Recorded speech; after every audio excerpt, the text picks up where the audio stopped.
दिल्ली में दर्ज कराए गए फर्जी एसिड अटैक केस में पुलिस ने लड़की के बाप अकील और चाचा वकील को गिरफ्तार कर लिया है, जबकि एसिड फेंकने का जिन पर आरोप लगाया गया था, पुलिस जांच में वे बेगुनाह निकले। देखिए, इस मामले में जैसे कि आप लोग ज़्यादातर जानते हैं कि हमने काफ़ी गहन जांच की है कल, और फिर ये कंक्लूड किया है कि जो घटना हुई है अशोक विहार में एसिड अटैक की, इसमें कहीं ना कहीं जो फैमिली है, जो विक्टिम गर्ल है, उसके पिताजी, उसके चाचा और उसकी फैमिली का हाथ है। इन्होंने एक स्टोरी बनाई इसको जितेंद्र को इम्प्लीकेट करवाने के लिए। इसमें साथ में 2 लड़के और हैं, उनकी अभी जांच करनी बाकी है क्योंकि वो शहर से बाहर गए हुए हैं। आ जाएंगे तो उनकी जांच करेंगे। वैसे वो मंगोलपुरी के रहने वाले हैं और माइनर लड़के हैं, 15 साल और 17 साल उनकी उम्र है। इस बीच पुलिस ने एसिड अटैक की झूठी कहानी रचने और केस दर्ज कराने के आरोप में एक काउंटर एफआईआर दर्ज कर ली है। एसिड अटैक के आरोपों से मुक्त होने के बाद जितेंद्र और उनकी पत्नी ने मांग की है कि अकील की बेटी को भी गिरफ्तार किया जाए। वह भी इस साजिश में पूरी तरह इन्वॉल्व रही है। इस केस से क्लीन चिट मिलने के बाद पूरी कहानी जितेंद्र ने बताई। सुने उनका बयान। जिस टाइम ये एसिड अटैक का मामला हुआ था, हमें तो दिन में कोई जानकारी नहीं थी इस चीज़ की। शाम में करीब 7 सवा 7 बजे के करीब मेरी वाइफ का कॉल आया था। उस टाइम हम ड्यूटी पे ही थे, तो बताया कि ये ऐसे ऐसे बात हुई, उनकी लड़की पे कोई एसिड अटैक हुआ है जिसमें आपका नाम ऐसे ऐसे लगा रहा है। तो मुझे उस टाइम पता चला। मैं उस टाइम वहाँ से काम पर से अपना निकलने वाला ही था। तो मेरी वाइफ बोली कोई बात नहीं, आप थोड़ा सा आइए आराम से, कोई दिक्कत नहीं है, और थाने आ जाइएगा सीधा। तो फिर मैं वहाँ से निकल के सीधा फिर थाने विजिट किया। हाँ, तो क्या कुछ रहा था, क्योंकि देखा जा रहा था कि जिस समय एसिड अटैक हो उस समय लड़की ने नाम भी लिए थे और आपके साथ साथ 2 नाम और भी लिए थे। तो सर वो लड़की जितने नाम लिए थे ना, सबसे पहले तो जिसके नाम लिए थे उनसे हम दूर दूर का कोई संपर्क नहीं है, हम उन्हें नहीं जानते। बाकी रहा मेरा बात, उस टाइम हम काम पे ही थे करोल बाग में, वहीं पे हमारी काम चल रहा है, अभी वहीं पे थे हम। तो अब आप पुलिस से मिले होगे, तो आप क्या कह रहे हैं? पुलिस आपको क्या कुछ निकल कर आएगी? पुलिस अपना जो भी काम करे, जितना भी वो उसको तहकीकात करने थे, सारे हमारे साथ जाके हमारे काम पर भी वीडियो फुटेज वगैरह जो भी था हमारा, वहाँ विजिटिंग वगैरह सारे चेक करके मेरे साथ ओके करके सारे आ गए, और हमें क्लीन चिट भी दे दिए। ठीक है। पुलिस ने आपको बुलाया था, उसके बाद क्या कुछ कार्रवाई की गई और आप क्या क्लीन चिट दे दिए? तो पुलिस कार्रवाई पे आप क्या कुछ कहना चाहेंगे? मेरा कहना यही है कि जो झूठ मूठ का मेरे पे आरोप लगाया है, मैं चाहूँगा जितने भी इसमें आरोपी हैं ना, जो हमें गलत फंसाने की कोशिश की है, उनके खिलाफ सख्त से सख्त कार्रवाई की जाए। जितेंद्र की पत्नी को अपने पति की बेगुनाही का पूरा यकीन था, तभी तो उन्होंने अपने पति को फ़ोन कर सीधे थाने आने को कहा। इसके अलावा जितेंद्र की पत्नी जानती थी कि यह केस झूठा है। सर, मैं थाना तो भी विजिट कर रही थी, उसी समय मुझे पता चले कि मतलब मेरे हस्बैंड के नाम वो जो लड़की है उनके मतलब तेजाब डालने की कोशिश में मतलब गिरफ्तारी के लिए मुझे पता चले। तो उसी दौरान मैं अपने हस्बैंड जितेंद्र कुमार को कॉल किए कि ऐसे मतलब ऐसे ऐसे बात है, आप कहाँ हैं? तो बोले हम ड्यूटी पे हैं। हम बोले आप वहीं पर रुकिए, अभी जैसे भी होंगे मैं बात करूँगी, आप सीधे थाने आ जाइएगा। उसके बाद फिर मैं अपने सर से बात की, मतलब वहाँ थाने विजिट कर रही थी, उसी समय अपने सर से बात की। फिर मेरे हस्बैंड 9:30 बजे वहाँ पर आए। उसके बाद जो है कि फिर अपना वहाँ पे मिले, अफसर लेके गए फिर वहाँ पे ये भरत नगर अशोक ये संगम चौकी के पास।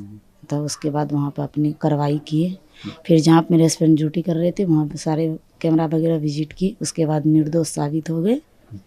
उनके बाद जो तो पुलिस की कार्रवाई की गई, तो उस कार्रवाई में क्या कुछ रहा और अभी क्या निकल कर सामने आया? सामने ये आए सर कि मेरे पति निर्दोष हैं, वो फर्जरी केस किए थे।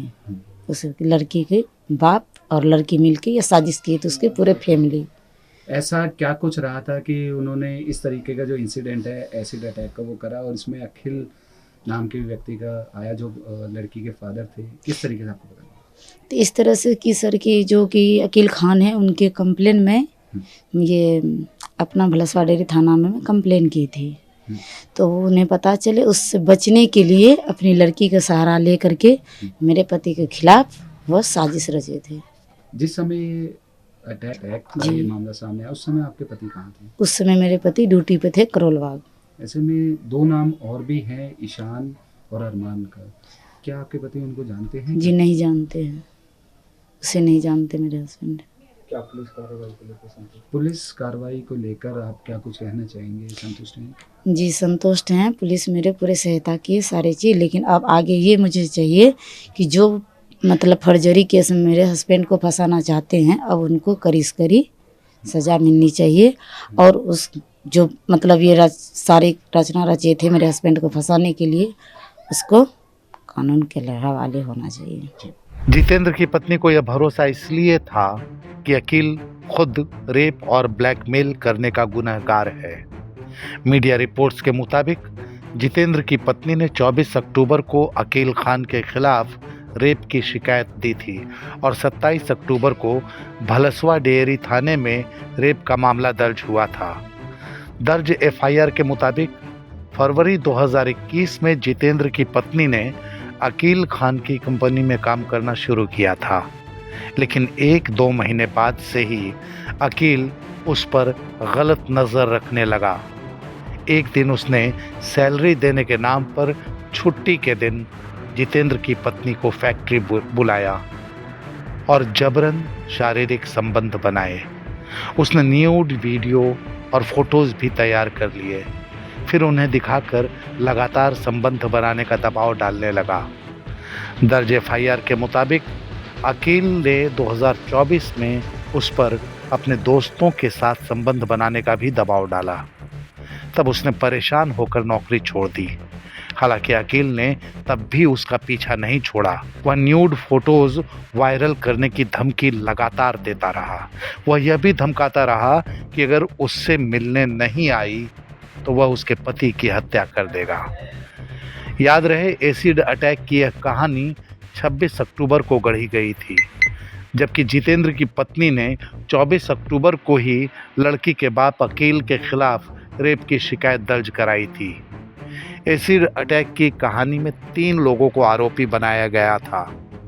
आरोपी बनाए गए जितेंद्र की कहानी तो आपने सुन ली।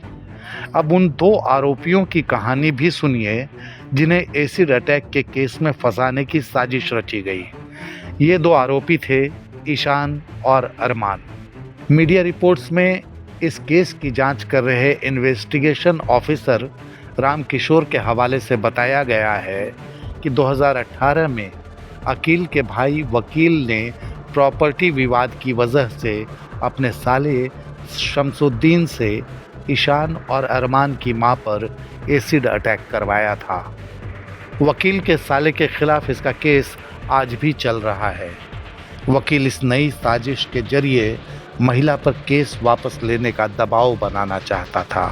अब इस केस में पुलिस क्या कदम उठाएगी, इस बारे में नॉर्थ वेस्ट दिल्ली के डीसीपी भीष्म सिंह साफ तौर पर बताते हैं। हाँ, जहाँ तक इस बात की है कि अब हम क्या एक्शन करेंगे, उसमें इसी इन्वेस्टिगेशन में फर्दर जो फैक्ट्स आए हैं उनके हिसाब से लीगल एक्शन लिया जाएगा। जो भी इन्वॉल्व है उन सबके खिलाफ एक्शन लिया जाएगा। एसिड अटैक की साजिश में शामिल अकील की बेटी की गिरफ्तारी कब तक होगी भी या नहीं, उस पर क्या केस बनेगा भी या नहीं, ये सारी बातें जांच पूरी होने के बाद ही कही जा सकती हैं।